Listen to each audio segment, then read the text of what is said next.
Hello and welcome to this tutorial on how to do your background quilting on the corner triangle blocks found in Kimberbell Cuties Volume 2. This is an exciting new method for quilting corners using our block by block method. These background quilting files for triangles are optional and are available as a separate download at kimberbell.com. You'll find it as a bundle titled Cuties Volume 2 Quilting Bundle, January through June. With stitch designs that complement every month, each background quilting design comes in 3 hoop sizes. Designs are specially digitized to eliminate batting in the seams. As you'll see, there are 2 different options for doing these background quilting triangle blocks using our block by block method. These 2 options simply depend on your hoop size. Option 1 is for the hoop sizes 8 by 12 and 9 by 14 and allows you to quilt a triangle in just one simple step. To make it even easier, I'll show you how to combine your applique corner design on top of that background quilting. Option 2 can be used with a smaller 5 by 7 hoop and allows for an all-over quilting look with a 3-part hooping. While that may sound a little intimidating, no worries. I'll walk you through it in a separate video titled 5 by 7 Hoop Instructions for Kimberbell Cuties Volume 2 Background Quilting Triangle Blocks. For either option, make sure you download the accompanying PDF that came with your background quilting files. This will give you the additional tips for making this really easy and a whole lot of fun.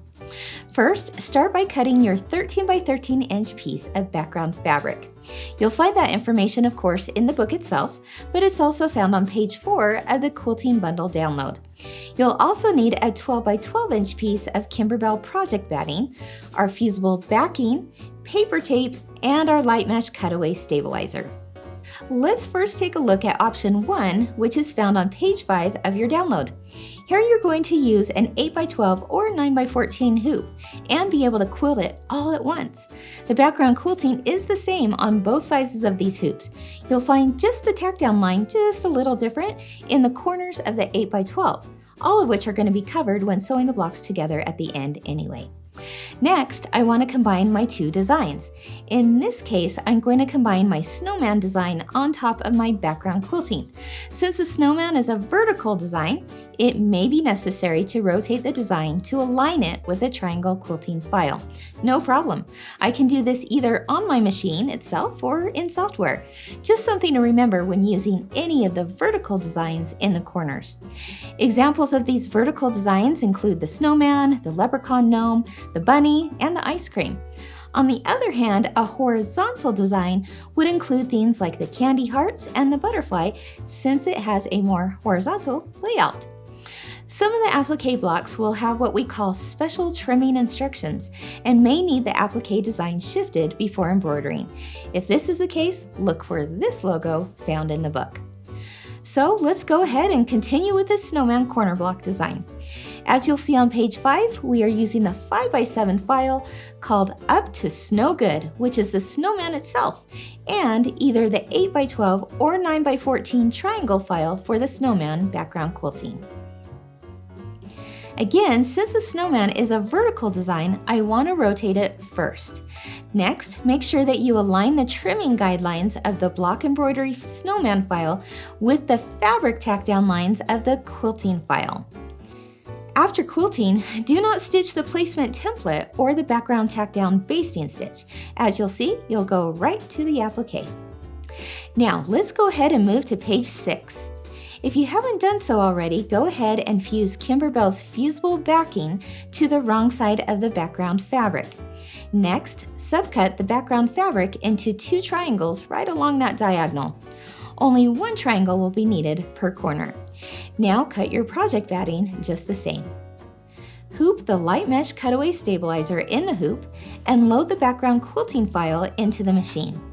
At this point, you could continue stitching this quilting all right now and then add your snowman design, or you could combine the 2 right now on your machine. As you just saw, I have already combined the 2 designs on the machine, so I'm good to go. If you don't have the ability to combine directly on the machine, you can use embroidery software as well.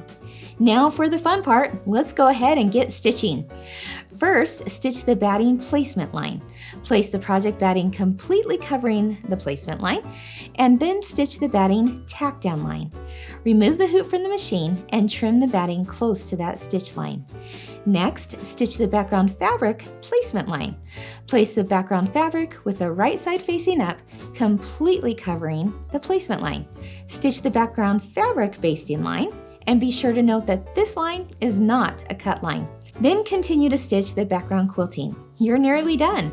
After quilting, continue the applique design and trimming instructions as outlined in the Cuties Volume 2 book. Now, if a 5x7 hoop is your largest hoop size, I have really great news for you. You can still use Kimberbell's background quilting files for these triangles, even with a smaller hoop. While it takes a tad longer to do this because of multiple hoopings, it's still very achievable. I'll show you how easy that is in my next tutorial titled 5x7 Hooping Instructions for Kimberbell Cuties Volume 2 Background Quilted Triangle Blocks. Thanks for joining me, everyone. Find Kimberbell Cuties at your favorite quilt shop and Kimberbell's background quilting files at kimberbell.com.